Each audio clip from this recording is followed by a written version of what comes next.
Hello mga kabady, kumusta kayong lahat? For today's video ay magluluto tayo ng ginataang puso. Ayan, so mga kabady, ganito lang yung paghiwa ng puso.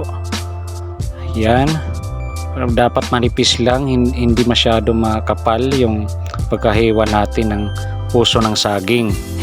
So mga kabady, puso pala ito ng cordaba or saba. Sa waray, tinatawag din itong masbad.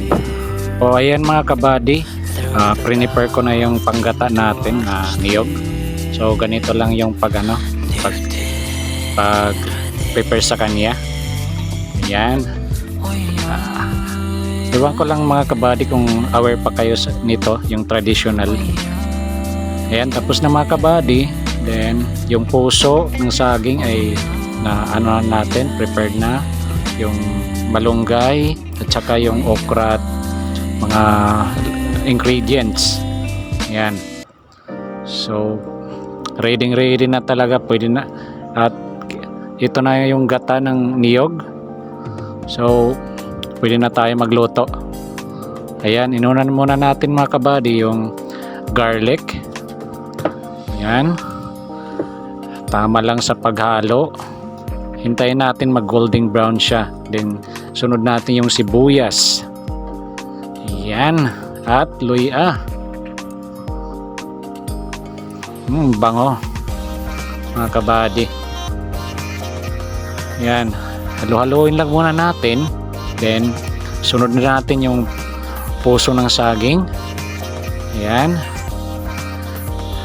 tamang paghalo lang mga kabady. Dapat nahalo natin itong mabuti para mas mabango yung niya, yung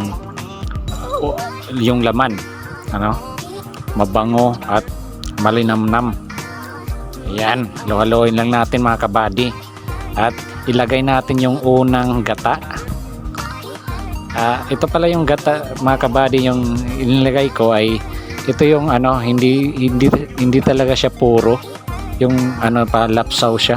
So ibig sabihin mga kabady, yung lapsaw ay pangalawang piga yon ng niyog. Okay, ngayon ayan, kumulo na mga kabady. Then halo-haloin agad natin. Ayan, so dapat